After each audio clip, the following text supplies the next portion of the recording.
Olá pessoal do primeiro ano, nessa aula de hoje vamos dar continuidade ao Egito Antigo, né? Na aula 1 eu falei sobre a importância do rio Nilo para o povo egípcio e nessa segunda aula a gente vai ver a formação do Egito e a parte política, a divisão aí em Antigo Império, Médio Império e Novo Império.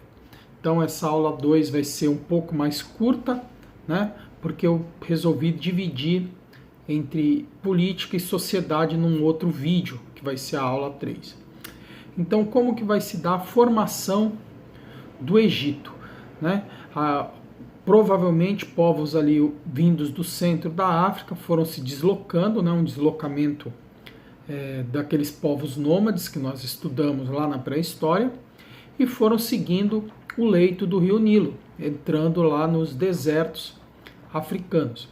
E foram encontrando alguns lugares propícios para se viver ali ao lado do rio e foram se estabelecendo, criando pequenas aldeias que foram se desenvolvendo, foram crescendo, virando províncias, né? Vamos pegar aqui o nosso, como se fossem cidades atuais, né? Só que no caso do Egito, essas províncias a gente vai dar um nomezinho específico, né? Nomo, com N de navio. Então são os nomos, né? E os seus líderes, os nomarcas, não confundir com monarca, né? São os nomarcas. Então o Egito ali ao redor do rio Nilo, né? As margens do rio Nilo, vão fundar os nomos, as províncias egípcias, né? Essas províncias vão muitas vezes serem inimigas, outras vezes ser aliadas, e dessas alianças, dessas inimizades, vão surgir dois grandes reinos: o reino do Alto Egito e o reino do Baixo Egito, os dois governados, né, cada um por o seu rei, pelo seu governante. Quando você analisar o livro, né, que você tem aí em mãos, geralmente você tende a achar que o alto, por você usar o livro pelo mapa, está sempre lá com o rio Nilo desaguando no mar Mediterrâneo, que está sempre na parte superior do livro, você tende a achar que o Alto Egito é aquele. Não, o Alto Egito é o de baixo, né? Olhando para o livro, que é da onde vem o rio nasce lá no centro da África e deságua no mar Mediterrâneo. Então, onde ele deságua é o Baixo Egito. Onde ele nasce é o Alto Egito. Então vão ter esses dois reinos até o ano de 3100 a.C., quando Menés vai unificar os dois reinos e vai se tornar aí o primeiro faraó, dando início à primeira dinastia de faraós egípcios. Então nós vamos ter aí 5 períodos da história egípcia, embora a gente denomine apenas 3. Então nós vamos ter o Antigo Império. Quando acaba o Antigo Império, nós não vamos ter império nenhum, então os nomos vão voltar a ter poder independente. Depois a gente volta a ter a unificação com o Médio Império. Nós vamos ter então a invasão dos Hicsos por 170 anos, dando fim ao Médio Império. E quando os egípcios retomam seu poder, o controle sobre eles mesmos, aí a gente vai ter o Novo Império. Então, são 5 períodos, mas denominados em 3, Antigo, Médio e Novo Império.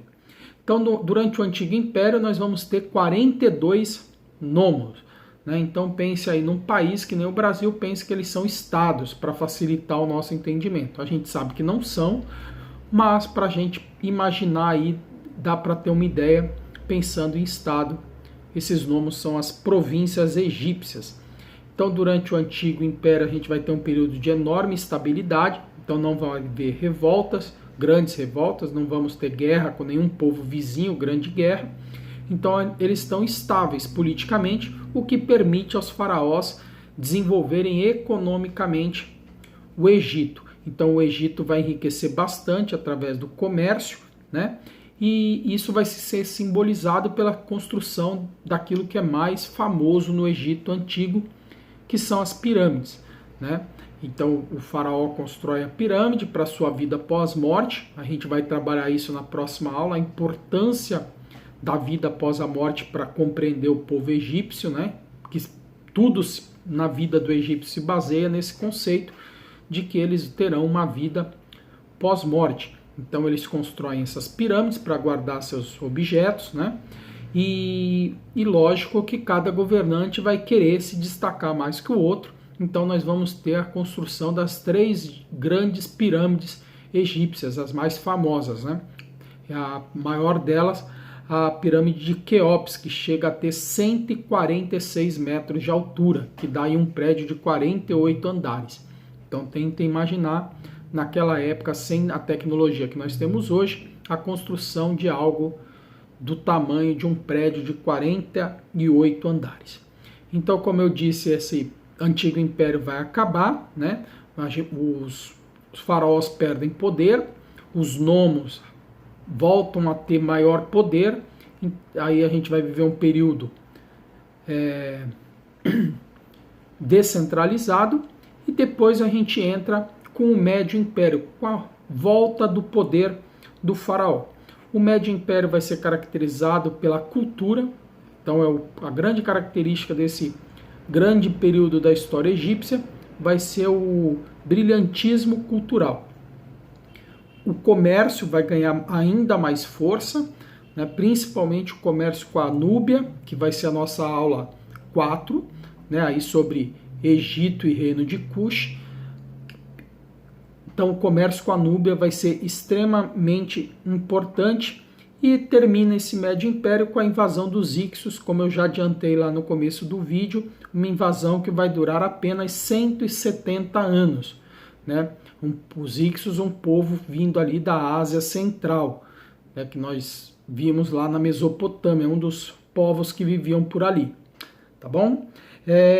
Esses Hicsos vão ser expulsos, logicamente, depois de 170 anos. O Egito vai voltar a ter autonomia para o último período da história, que vai ser o Novo Império. Durante o Novo Império, lógico, para eu expulsar os Hicsos, eu precisei investir no exército. Então vai ser a característica principal desse Novo Império, vai ser o militarismo.